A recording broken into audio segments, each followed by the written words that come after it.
Hello and welcome back to another episode of Beyond the To-Do List. I'm your host, Eric Fisher, and this is the show where I talk to the people behind the productivity. This week I'm excited to share with you a conversation I had with Krimitsos. She's the creator of the Women's Meditation Network. She's a podcaster. She's a mother, a wife, and again, a podcaster, and she creates tons of content. But more importantly, we're going to talk in this conversation about all those different hats, all those different roles. We're going to come at productivity through her experience as a working mom. We're going to come at it from a macro level in terms of planning and thought and approach, but then a micro level in terms of practicality and how to make it work, and even how to let go and let it not work sometimes, which is really healthy to have that perspective. And then we'll get into a little bit of all the content she's creating in terms of meditation and how that then feeds back into her perspective, her planning for all those different hats that she's wearing. So even if you're not a mother or a working mother, you're going to enjoy this conversation because it really helps to enlighten the comprehensive whole being of a person and approaching productivity from that angle. I think you're going to love it. So I'll just get out of the way and say, enjoy this conversation with Krimitsos. Well, this week, it is my privilege to welcome to the show Krimitsos. Katie, welcome to the show. Eric, thanks so much for having me. I really appreciate it. I'm excited to be here. You're welcome. So this was, honestly, this was a long time coming because honestly, before I ever talked to your husband about this, I had the idea that it would make sense to at some point have you on. And then he and I were talking and it just kind of sideways came up out of nowhere. And it wasn't by him, but it was by me. And so I didn't want to make it sound like he was like, though that would have been a good husband to do that, to advocate. But, you know, he wasn't doing the podcaster pitch email in, phone call form.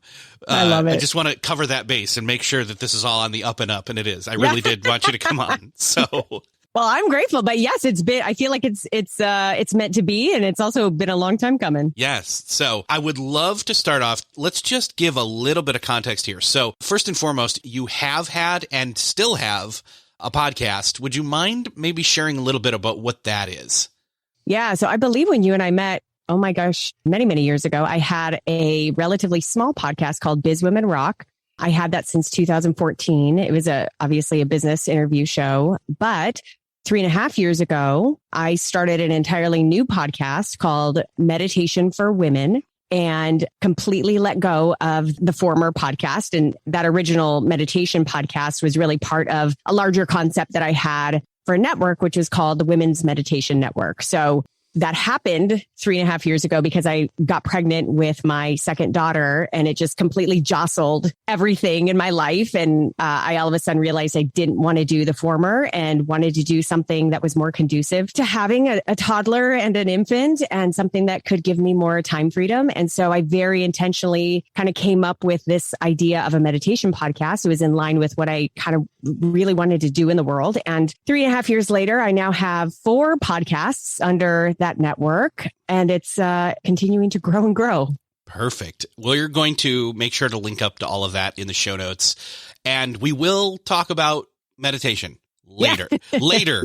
We will talk about it later. But I want to come at this from the perspective of people listen to this show. I would hope people listen to this show for practical takeaways. I know we definitely talk theoretical often. And for me, talking about I almost said theatrical, talking about the theoretical, it can be theatrical. It can be. Talking about the theoretical often for me, the way my brain works is I then get practical stuff out of it, but that may not be what's true for everyone. So I wanted to talk to somebody who had experience in the day in, day out stuff of life. And lo and behold, you email back and say, well, actually, I'm most interested in talking about productivity through your experience as a working mom. And I said, oh, yes, we have not done that anytime recently and definitely not enough. And so I want to start by saying, let's round this out. Let's give a little bit more context then. So obviously your husband and I know each other and you know him as well, duh. But that's one member of your family. How many other members of your family are there? So it's my husband and I, and we have two little girls. Our oldest is 6 years old and our youngest just turned 3. So you've got the real youngins. I mean, not like baby babies, but like we're like in the thick of it. You're in the thick of like you're transitioning out of some of the hardest stuff and into other hard stuff too. But right. Yeah. So I want to paint that picture there. And then again, you're a working mom. So you're interested in productivity from a working mom standpoint. And I would love to get maybe like, for example, in terms of prioritizing, there's definitely the necessity to be flexible and even quickly reprioritizing. You almost have to triage things on an hour by hour basis, probably. Just about right. Yeah, exactly. So what does that look like for you? Like what's an average, I almost don't want to ask this, but what's like an average day look like for you? So I won't say an average day, actually. I sort of think of my life in week-long chunks. Perfect. Because that gives me a lot of flexibility for things to move around, to shift, to change, which always happens every single day, every single week. So this particular moment in life, both of my kids go to their respective schools from about, 9 to 3, little plus or minus, depending on which kid, which day. So, it is very much the mornings are getting up. I don't, even though I want to sometimes, I don't get up to like hustle in the morning. that doesn't work for me. So I get up, I'm making lunches, I'm getting the kids ready for school, and then getting them out the door. I'm driving, I'm doing the drive, the drop-offs, the walking to schools, all of that sort of stuff, which takes a fair chunk of time. And so I'm not getting into like a place to open up my computer and sit down to do work until about 9:30 in the morning. And so the way that my brain works is, on a typical day, I have from 9:30 a.m. until about 2:30 p.m., which is when I really need to kind of like shift and rally and go get ready to pick up the kids. So that's a typical day. I have deliberately built a business and intentionally built a business that I don't have a lot of meetings. I don't have a lot of, conversations or scheduled things happening throughout the day. So if I do have one of those, I try to be very thoughtful about where I'm putting that in my day because I know it'll break up energy for the kind of work that I need to do. So, how I structure that 9:30 to 2:30 is really by priority basis. Obviously, one of the practical things that I do is on any given Sunday or Monday, I'm writing down sort of the priorities of the week. And then, I'll write down like, okay, what do I know that I need to do, on Monday or Tuesday? But I don't really, plan it out the whole week in advance. And then I just kind of go into work on those things. The way that my business runs now, I am writing and creating, therefore like writing and recording anywhere between 40 and 50 meditations every single month. So I definitely work in batches. And so like on any given week, I might be in like writing mode and recording mode. And on the next week, I might be in more like marketing and strategy mode. And the next week I might be in more like, what new thing am I doing? And, what new thing am I launching and kind of moving the agenda forward, managing the team. So each week really relies on whatever those particular priorities and sort of the flow of work and the flow of growth really go. And then, the very important thing for me to note is that basically once I pick up my kids, I'm mom again until they go to bed, which is, about 8:30. And then 50% of the time I'll go back to work for a little bit, maybe an hour or two. But the other 50%, it's time for me and my husband, or I crash because I'm fried. So that's kind of a typical day.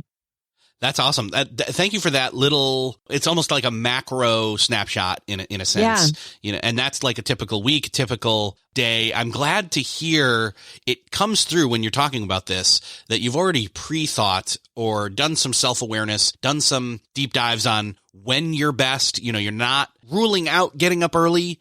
Somebody in your shoes probably wouldn't have been able to do that through, like, say, the last 3 years with a kid who's with the little ones. Now 3, right?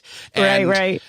So they wouldn't have been able to do that, but now they possibly could. I don't want to rule that out as an option for them, but for you, you've decided that's not who you are or what you do or how you work best. You're better off not going that route, but it's still something that's an option for somebody. So yeah. And it's worth noting that it kind of in my past life, before I had this meditation business, which again, I really want to accentuate was very intentionally created as far as like what I would be doing with my time. So before I had that and in kind of those Biz Women Rock years, that was more of a, as a business coach and strategist, had masterminds. I absolutely subscribed to that hustle mentality, which was and I had one daughter at the time. And so I was still definitely that working mom, and I was still organizing and prioritizing and batching my days.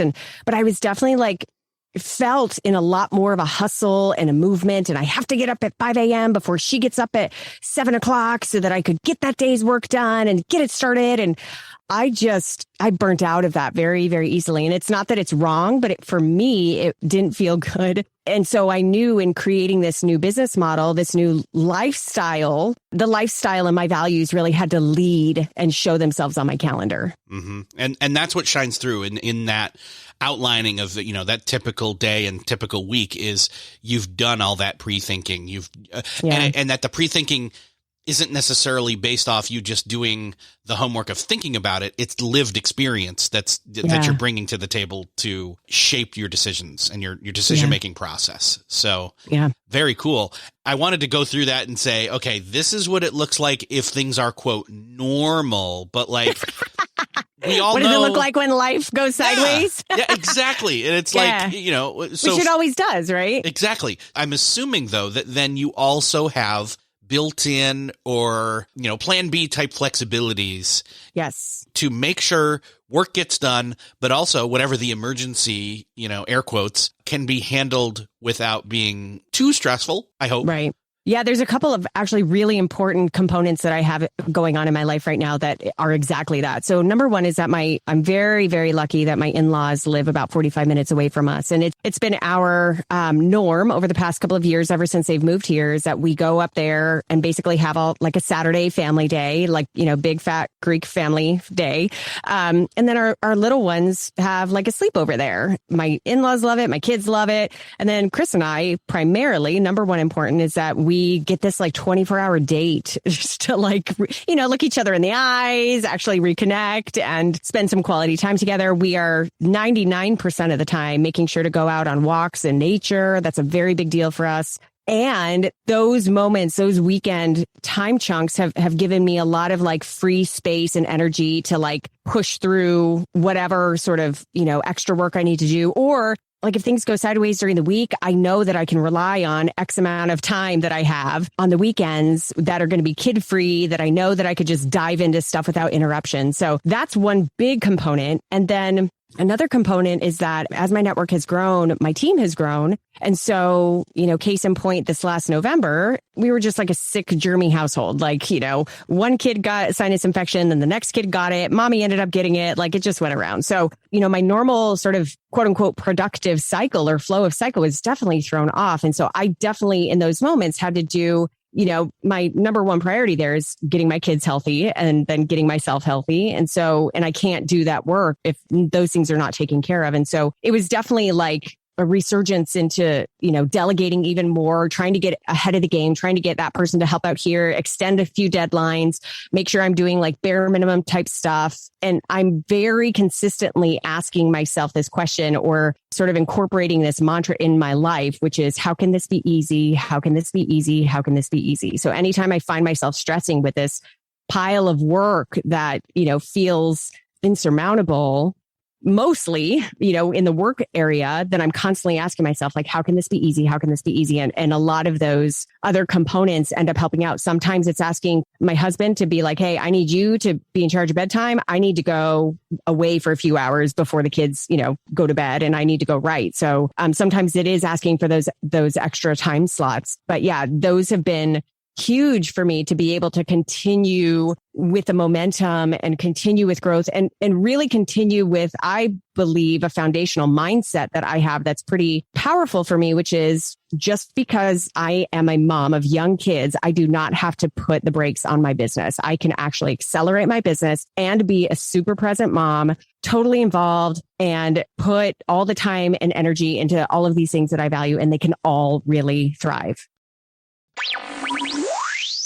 I hear you talking about sickness, and that is definitely one of the things that throws a wrench in, especially now when, any sickness looks like every other sickness. Right. You can read into that what you will. I won't spend time on that, but parents, you listening, and you know what we mean. And ultimately, though, it saps your energy. One, if you have the sickness, or two, if you're dealing with somebody else that has the sickness.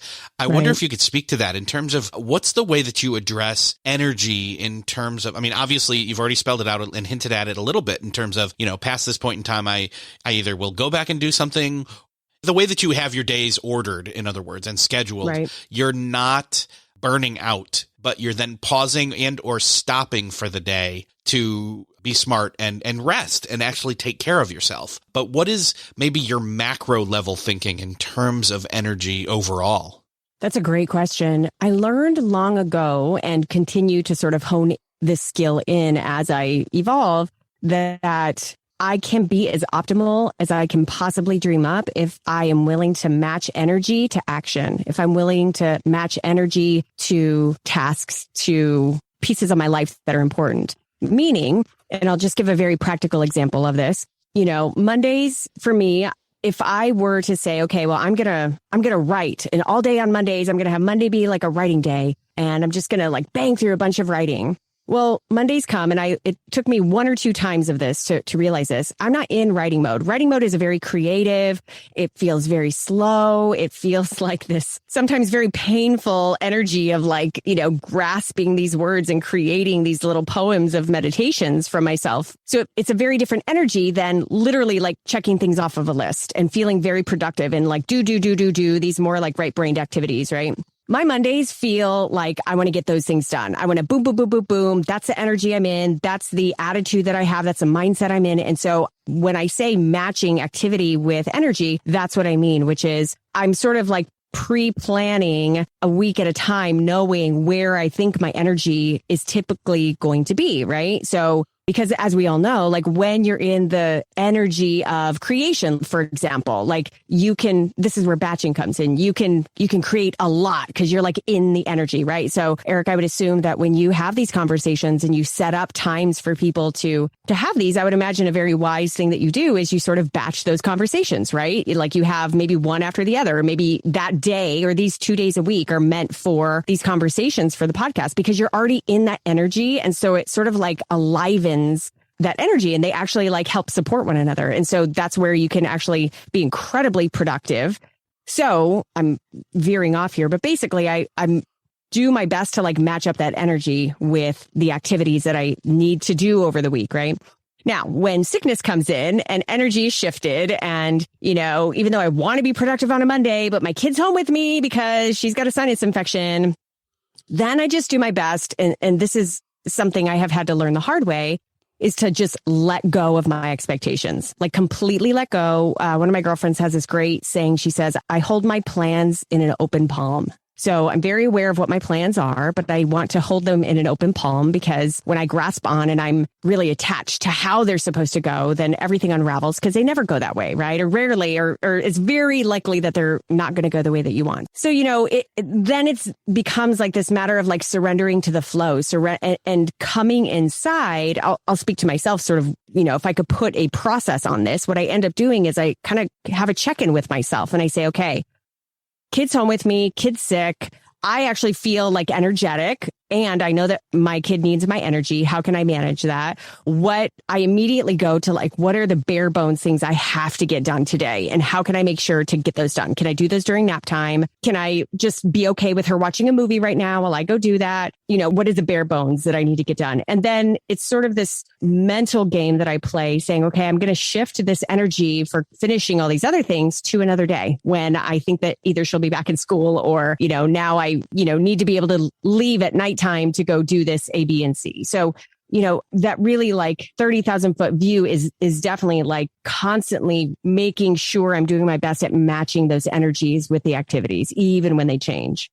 And I think what you're doing here with that planning ahead mentality, it comes to mind that as you were talking about this earlier in terms of matching activity to energy, that you have these phases of activity where this is kind of a recording week. This is kind of a writing week. And maybe you have a week where it's a week the kid's sick and you weren't planning on it.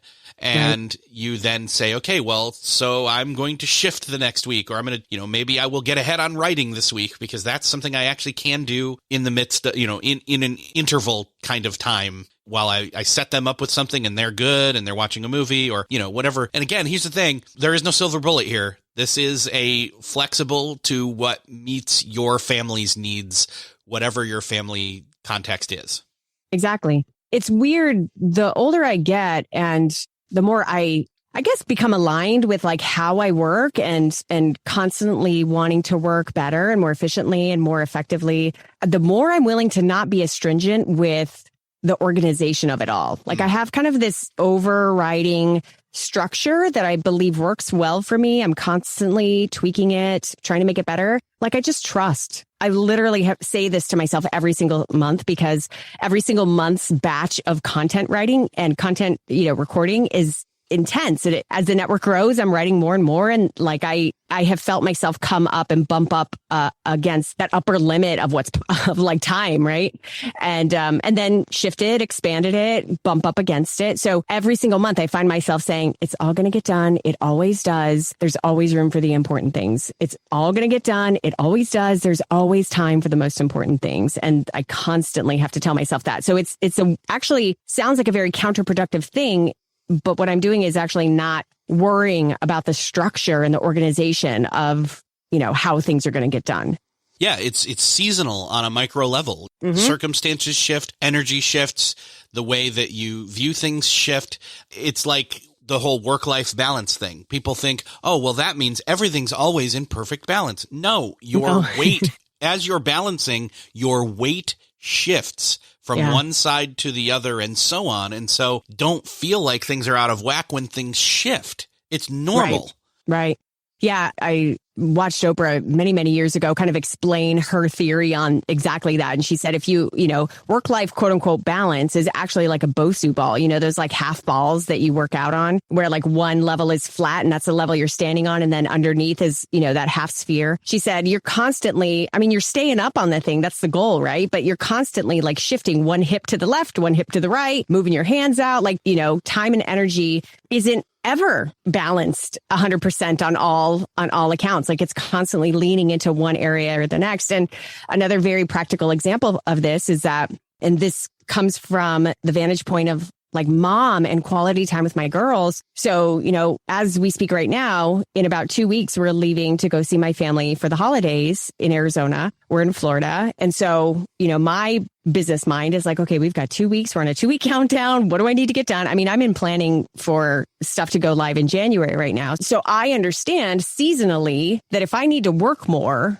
at this moment, that's okay. Like if I need to get myself some extra hours to work, I immediately have that like gut kind of check, which is like, I don't want to not pick up my girls after school. I don't want to like spend, a couple nights a week away, like writing and doing all this stuff. I have that gut check, but what I remind myself is like, this is a season. This is short term. As soon as we get to Arizona, like it is family time 100%. So like, it's okay. So there's that constant quote unquote balancing on that Bosu ball, which is like, this is the season for more of this and less of this. This is the season for less of this and more of this. So yeah, it's a constant tuning in to those priorities and to the values and, where life is, where business is, where family is at any particular moment. I assume then that one of the things, obviously your experience, you're working through this and having just continually living through this in terms of life and family and business has brought all that experience to bear on your perspective. But one other thing that then helps with your perspective is you're creating all this content that has to do with this subject of meditation that then helps you to be better at all of that stuff. And I know that's not we're going to get into like what meditation is, how it helps, all that kind of good stuff. But I don't want to come at meditation and say, hey, meditation makes you better at doing all this stuff. Instead, it actually almost does I don't want to say opposite. Actually, I am going to say that. It almost is the opposite. It's almost not supposed to be the thing this is my perspective, it almost is not meant to be the thing that then makes you better at doing all the things. It's actually the opposite. It's almost, no, it's you being you and being still.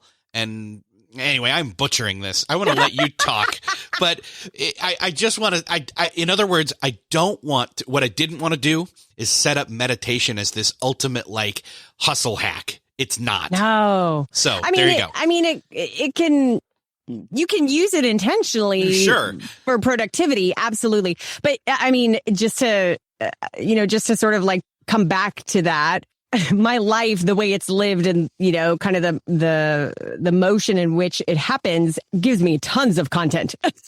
I mean, most of the meditations I'm writing are literally for me. It is something I am experiencing in that moment. So it's like, I'm about to write a meditation called When Your Kids Will Not Go to Bed and You're Fried. I mean, like, if you look back on the titles of my meditations on any of my shows, you will probably see like what has been going on in my life. So it is exactly this. It's the juice of managing priorities, feeling burnt out at times, wanting to make sure that you're living purposefully and yet needing to take care of the day to day. Like it's all of those things. So yes, the irony is that I myself have to remind myself actually to meditate myself instead, because writing meditations is a very different thing than actually meditating itself, right? And doing a guided meditation. And the kind of funny story is that I don't consider myself a meditation expert by any stretch of the imagination. I don't have a degree. I don't have certificates from any particular, school of meditation. I feel like I'm very well versed in a lot of different schools of meditation. That being said, I'm just a consumer of meditation. I'm a practitioner. I have been a practitioner. I'm almost 43 years old. I've been a practitioner since I was, I think I was 18 or 19 the first time like I officially did a meditation. I was like, oh my gosh, this is amazing. And so, from that vantage point, I myself have to come to the space of this life that I've created and all of these things that I'm constantly managing on a daily basis and have to remind myself like, okay, Katie, like I'm feeling stressed out. You need to go meditate. Like today was actually a really perfect example. I ended up staying up really late last night, probably, 1:00 in the morning, working and just like doing stuff that needed to get done. I felt really good. I don't normally do that. And it felt really, really good. Well, guess what happened today? And I had, as wise as I am in this space, I still had all these really big expectations for what I quote unquote should do today. And guess what? I sat down, I started writing, I wrote one meditation, and then I was like putting myself to sleep. I have a sleep meditation for women podcast, and I was writing those episodes and I was like falling asleep at the computer. I was like, this is a really good one if it's putting me to sleep. So my point is that I was exhausted because, I was up at 5 or 6 in the morning, getting the kids ready for school. So the point is that like I let myself rest today. Like I let myself be quote unquote non-productive. And I have discovered just by experience and definitely the hard way, because I'm not one who automatically does this, but I have discovered like, oh, I need to rest. Rest is actually a part of productivity. Rest will allow me to sort of have a new phase of energy, and included in that rest, I think that meditation or the time to be quiet, the time to be still, the time to reflect, the time to just quote unquote, not do anything, I would put in that category, this kind of one-on-one time with yourself, whether it's a guided meditation you're listening to, or whether it's, just quiet time or having music in the background or whatever it is. I put that in that same pool of sort of slowing down time or rest time. And that actually helps you speed back up, right? Slow down to speed up, slow down so that you could speed up. It seems like that's almost a theme here across this entire conversation in some ways is slowing down to speed up. I wonder if, obviously you've got resources, you've got podcasts and again, we will link up to all of those in the show notes. Obviously we can say it literally right here. Hey, if you want to check out some meditations that will fit where you are, you can easily go check all of those out and we'll list those. But I think some people will say, yeah, but I still don't even have time for that. What do you say to people who, I am sure you get that or variations of that statement to you all the time. How do you address that? So my favorite term in addressing this is to find and become aware of many moments of mindfulness. So let me give you examples of what those are. If you feel a little overwhelmed by the idea of quote unquote committing to sitting down, pressing play on an episode and having to sit there and just be without thinking for, 5, 10, 15 minutes, whatever that is. If that feels overwhelming, what I would recommend where you start is just allowing yourself to become aware of many moments of mindfulness. So this could be, when you're driving home, you pull up to your, garage or pull up to your house and just allowing yourself to kind of sit in the car and take 10 deep breaths. And you'd be actually surprised at how quickly you lose count because your mind is trying to go in all the other places. But if you just stop, take 10 deep conscious breaths, that becomes a mini moment of mindfulness. If you are sitting down to have your coffee in the morning, again, just having a mini moment of mindfulness, becoming aware of the coffee, taking a drink, feeling the warmth kind of, go into your mouth, go down your throat, just becoming like aware of the moment. If you're in the shower, instead of thinking of all the things you need to do for the day or all the things you didn't do yesterday or, just being in the rush, instead, just allow yourself to just breathe and think about, the shower, the water that's, falling on your skin, the way it feels, the temperature of it, how it's cleaning your body, and just kind of being grateful. And what these mini moments of mindfulness really do is they give us practice in slowing down, coming into the moment, getting out of our minds that are always in this, rush of thoughts and emotion. And that's all normal, by the way. I will be the last person to tell you that when you do meditation practice, that you won't have thoughts the entire time during your meditation. That's absolutely not true. Your brain's job is to create thoughts. They're going to happen. Meditation and these moments of mindfulness, mini moments of mindfulness, just give you an opportunity to sort of like detach from those thoughts for a little while and come into the present moment. One of the easiest and quickest ways to come into the present moment is through a body awareness. The most popular of those is breath awareness. And it's just really literally like turning your attention on your breath, feeling yourself breathe in, breathe out, feeling that air like coming into your body, going out of your body, feeling the sensations of the cool air on your nose, the warm air as it comes out of your nose. Again, the purpose for doing that, it doesn't feel very productive. It doesn't feel like, oh, I did this, check, check, check. Now I should be feeling this way. It's actually the opposite of that.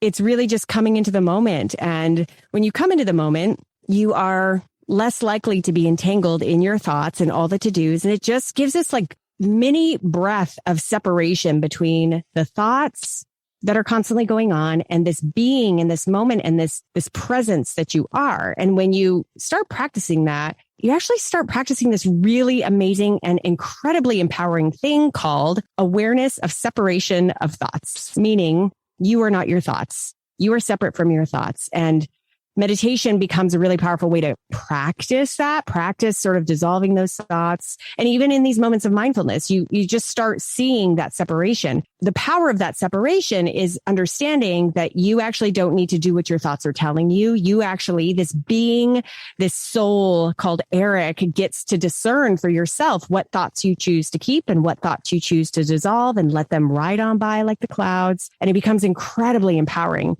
And at the base of all of this, in these many moments of mindfulness, in these practices of meditation, comes this flood of gratitude because, as you're sitting in the shower or standing in the shower and, having this mini moment of mindfulness, what will naturally come up for you is like, wow, I'm so grateful for this water. There are people in this world who do not take showers every day, aren't able to take showers every day. Wow, I'm really grateful for, my kids' laughter that I hear out there because it's not tied up in these thoughts and these emotions and these belief systems that are, all entangled in your mind. It's just there and it's present. So even in these little mini moments of mindfulness, you can really hug intense gratitude, and that shapes your day over and over again. So you start doing that, you start flooding in this gratitude, like life changes, like what life looks like and how you're approaching life can change fairly quickly. And then so suddenly that thankfulness, that gratitude is permeating not only those thoughts that come up, but also the way that you're viewing your schedule, your relationships, your obligations, and allows you, and like I said, I think I described it somewhere along the lines of you're in a flexibility or a triage hour to hour kind of a mindset. That almost makes it sound like you are literally under pressure to have to decide things quickly at all moments. And yes, that's true of some moments, but it's not true of all moments. And in fact, it's true of less moments than we think of. And we only acknowledge that or can see that if we have those moments of mindfulness and meditation. Yeah. And I think that a very practical example, I wrote a meditation a long time ago. It was one of the first ones I wrote. And I actually should probably redo this one, called Mommy Needs a Timeout. Because how many times have we been with our kids and these moments get so escalated? And it could be for 1,000 different reasons. Like the kids aren't going to bed, or they're, you're kind of in the rush of dinner and bath, or that one is like, sassing back to you or whatever it is. Like these moments where you feel yourself just become so either enraged or frustrated or stressed out. And so, coming into either a mini moment of mindfulness or an actual, guided meditation, if you give yourself a timeout, it just allows you to sort of, again, separate from what is going on and just come inside. And, I guess one thing that I continue to learn, not only for myself as a meditator, but from my listeners who tell me, is that the more you practice these mini moments of mindfulness, the more you practice meditation, the more the space opens up where you are able to sort of distinguish between the voice, what I call the voice, like this internal intuition, this internal knowing, and the noise. And the noise is all this other stuff out here. It could be, all the to-dos of the day. It could be like what's going on in the world and all that stuff. But when you give yourself this tool, practiced stillness, then you can easily, the more you practice, you can easily distinguish like that voice from the noise. And so in this example of mommy taking a time out, it becomes like very clear, like, okay, I know I'm super stressed. I'm overreacting. I need to calm down.